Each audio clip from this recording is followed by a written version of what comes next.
Assalamualaikum warahmatullahi wabarakatuh. Perkenalkan, nama saya Ataya Zusfaija Gafira dengan NIM G002561 dari kelompok 4. Pada video kali ini, saya akan menjelaskan terkait laporan praktikum anatomi blok 2.3 tentang sistem neuroendokrin dan juga indah khusus. Untuk laporan satu, Pak Harjo, seorang pria berusia 68 tahun, datang ke dokter dengan keluhan gerakan tubuh yang makin lambat, kaku pada otot, dan tangan kanannya sering bergetar sendiri saat sedang santai atau resting tremor. Dokter mendiagnosis Pak Harjo menderita penyakit Parkinson, yaitu penyakit neurodegeneratif yang merusak pusat kendali gerak motorik di otak. Pertanyaannya, penyakit Parkinson berkaitan erat dengan kerusakan substansia nigra. Jelaskan letak anatomis dari substansia nigra. B. Substansia nigra adalah bagian dari sistem ganglia basalis. Jelaskan struktur anatomi apa saja yang menyusun ganglia basalis. C. Substansia nigra berada di area batang otak. Jelaskan secara berurutan anatomi penyusun batang otak atau trunkus encephalitis. Untuk nomor 1C, karena mirip dengan soal di laporan 2B, kita bahas di nomor 2B aja. Baik, yang pertama terkait letak anatomis dari substansia nigra. Jadi, substansia nigra itu adalah sebuah nukleus motorik besar yang terletak di mesencephalon, tepatnya di tengah peduncle cerebri. Nantinya, substansia nigra ini akan membagi peduncle cerebri menjadi dua, yaitu crus cerebri dan juga tegmentum mesencephali. Nah, substansi nigra ini cukup mudah untuk diidentifikasi karena warnanya gelap, karena dia tuh mengandung pigmen neuromelanin. Jadi untuk substansi nigra ini dia punya dua pars. Yang pertama ada pars di sini, pars kompakta yang di tengah, yang dia tuh warnanya gelap karena mengandung mengandung neuron berpigmen neuromelanin. Yang mana pigmen tadi itu merupakan hasil sampingan dari pembuatan dopamin, yang mana dopamin sendiri itu berfungsi pada lintasan dopaminergic nigrostriatal. Kemudian dia juga punya pars reticularis yang ada di sini, yang warna lebih putih ini di bagian ventralnya, yang mengandung neuron tidak berpigmen. Makanya warnanya lebih cerah. Kemudian selanjutnya untuk anatomi dari ganglia basalis. Jadi ganglia basalis ini dia tuh merupakan kelompok substansia grisea yang ada di tengah atau sentral dari hemisferium cerebri di bagian sini, yang mana dia tuh terletak di antara talamus, di bagian sini antara talamus dan juga substansia alba dari hemisferium cerebri. Dia tuh yang pertama, penyusunnya ada nukleus caudatus, yang mana dia tuh bentuknya melengkung gini, yang di depannya atau di anterior atau di sebelah anteriornya itu ada kaputnya yang nanti akan mengecil sampai ke posterior berupa kauda. Nah, untuk kabutnya bakal berlanjut ke dalam putamen dan untuk kaudanya bakal berlanjut di kompleks amygdaloideum. Kemudian yang kedua adalah nucleus lentiformis, yang mana dia itu terdiri dari putamen di bagian lateral dan juga globus pallidus di bagian medial. Yang di antara keduanya ini bakal dipisahkan sama lamina medullaris yang eksterna.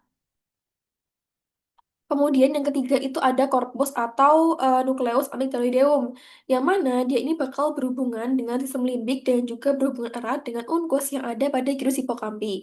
Lalu di sini ada suatu garis di sini ada lapisan claustrum, yang mana dia ini akan memisahkan antara putamen dan juga insula. Baik, untuk nomor satu sudah selesai. Lanjutnya untuk laporan kedua, Pak Joko, seorang pria berusia 60 tahun, tiba-tiba mengalami pusing berputar atau vertigo yang sangat hebat, penglihatan ganda atau diplopia, dan kesulitan menelan saat sedang makan siang. Ia juga merasakan separuh badan kirinya mendadak lemas, lalu keluarganya segera membawanya ke IGD. Setelah dilakukan pemeriksaan CT scan kepala, dokter mendiagnosis Pak Joko mengalami stroke batang otak akibat adanya penyumbatan pada pembuluh darah. A. Jelaskan sistem vaskularisasi sirkulus arterius milisi. B. Jelaskan anatomi tiga bagian utama penyusun struktur anatomi batang otak, yaitu mesencephalon, pons, dan juga medulla oblongata. Kemudian yang C. Gejala pada wajah dan mata Pak Joko terjadi karena gangguan pada saraf kranial. Batang otak adalah tempat beradanya sebagian besar nukleus saraf kranial. Lalu jelaskan nervus cranialis apa saja, sebutkan nomor, nama, dan fungsi yang nukleusnya atau tempat keluarnya terletak di bagian pons. Baik, untuk yang pertama terkait sirkulus arteriohospitalizi, dia ini dinamakan sirkulus karena dia melingkar. Nah, dia ini sebenarnya adalah anastomosis dari arteri yang ada di basis cerebrum, yang mana dia itu berfungsi untuk mensuplai darah di ke otak apabila salah satunya mengalami penyumbatan ataupun gangguan. Nah, di sini dia tuh terdiri dari dua arteri utama, ada arteri vertebralis dexa sinistra yang merupakan penjabangan dari arteri aksilaris. Kemudian nantinya kedua arteri vertebralis dia akan menyatu menjadi arteri basilaris yang mana ini akan bertempat melewati struktur sulcus basilaris pontis yang ada di pons Caroli. Lalu untuk arteri carotis interna, dia berasal dari arteri carotis communis, dia akan mencabang menjadi arteri cerebri anterior dan juga arteri cerebri media. Nah, di sini antara arteri cerebri anterior baik dixa sinistra bakal dihubungkan oleh arteri komunikas anterior. Sedangkan untuk arteri cerebri media dan juga arteri cerebri posterior di sini, jadi arteri basilaris, akan dihubungkan oleh arteri komunikas posterior. Selain itu juga ada ini arteri superior cerebelli dan ada juga arteri cerebelli inferior anterior dan juga arteri cerebelli inferior yang posterior. Next ke yang soal ke 2B terkait penyusun batang otak. Yang pertama ada mesencephalon. Tadi udah kita bahas sedikit. Jadi dia ini ada peduncle cerebri yang nanti bakal dipisahkan oleh substansia nigra. Untuk crus cerebri ini di bagian pars anteriornya dia ini bakal berisi em, serabut-serabut traktus. Kemudian untuk tegmentum mesencephali ini dia ini cukup mudah diidentifikasi juga karena warnanya merah karena mengandung nukleus ruber. Terus dia juga punya lemniscus lateralis yang mana punya colliculus inferior untuk jaras pendengaran.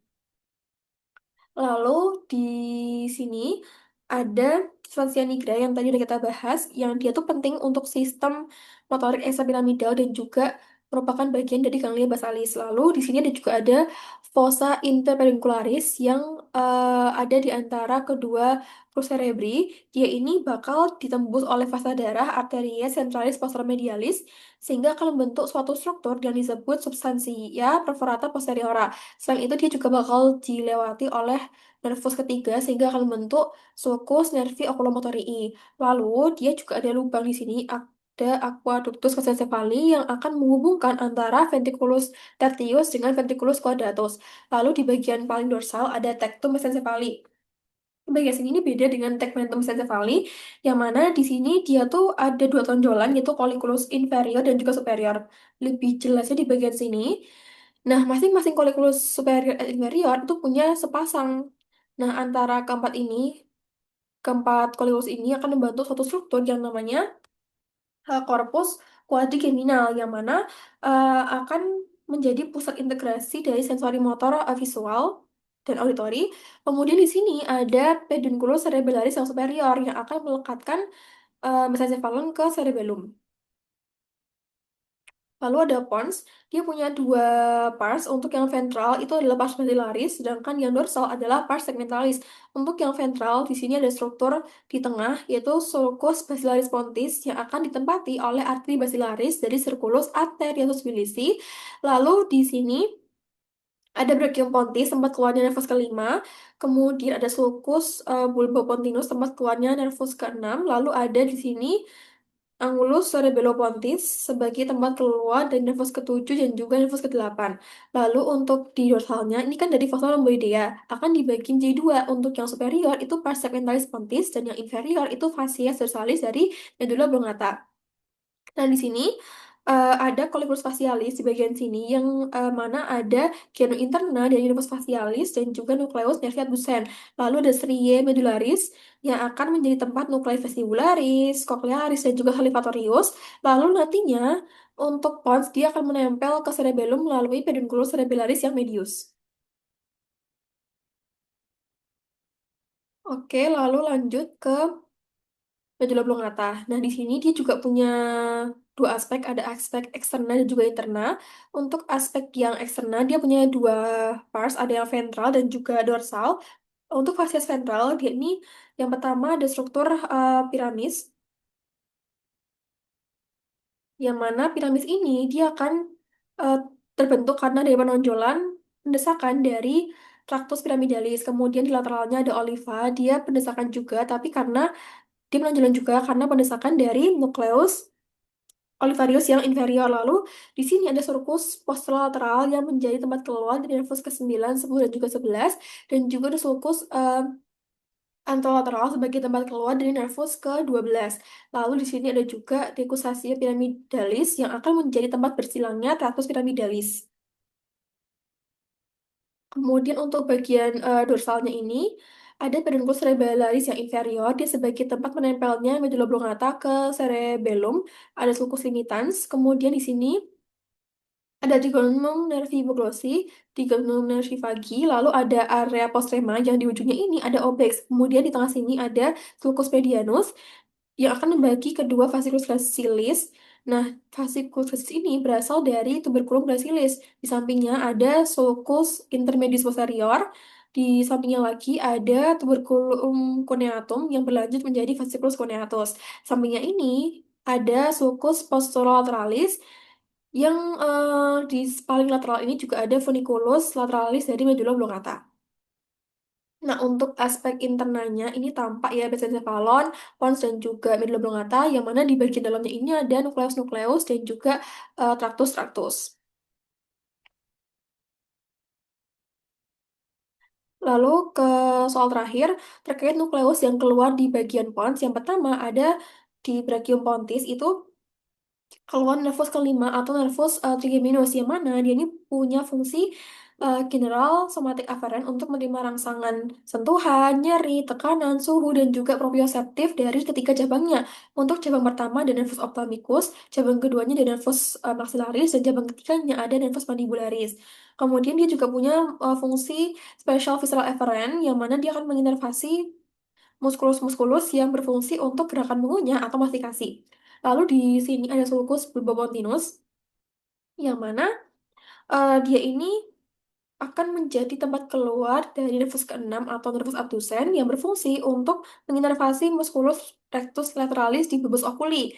Nah, musculus ini akan berfungsi untuk menggerakkan bulbus oculi ke arah lateral dan juga menjaga koordinasi gerakan mata saat melihat ke arah lateral. Lalu di angulus pontocerebellaris atau cerebellopontis ada dua nervus yang keluar, ada nervus ketujuh di sini yaitu nervus facialis. Dia punya fungsi yang pertama ada general somatic afferent, dia akan membawa sensorik dari meatus acousticus externus dan juga auricularis yang eksternal. Lalu dia juga punya fungsi sesial visceral afferent yang membawa sensasi pengecapan dari 2/3 anterior lidah. Lalu dia juga punya fungsi general visceral efferent yang bakal mengatur sekresi dari glandula lacrimalis, glandula submandibularis, glandula sublingualis, dan juga kelenjar mukosa yang ada di hidung dan juga palatum. Kemudian dia juga punya fungsi special visceral efferent untuk menginervasi sebagian besar otot atau muskulus yang ada di wajah untuk ekspresi. Kemudian dia juga bakal menginervasi musculus sapedius untuk mengurangi getaran berlebihan pada tulang pendengarannya dan juga menginervasi musculus stylohyoideus. Lalu yang terakhir yang di angus cerebellopontis juga ada nervus ke-8 atau nervus vestibulocochlearis. Ini punya dua ramus yang mana keduanya sama-sama untuk spatial somatic afferent. Untuk rambus yang vestibularis, dia ini bakal membawa informasi atau impuls dari aparatus vestibularis yang ada di telinga terkait posisi tubuh untuk mengatur dan juga mempertahankan keseimbangan. Lalu untuk rambus yang koklear, dia ini bakal membawa informasi atau impuls pendengaran dari organ koti menuju otak untuk diproses sebagai suatu informasi. Baik, sekian laporan yang dapat saya sampaikan. Kurang lebihnya mohon maaf. Terima kasih. Wassalamualaikum warahmatullahi wabarakatuh.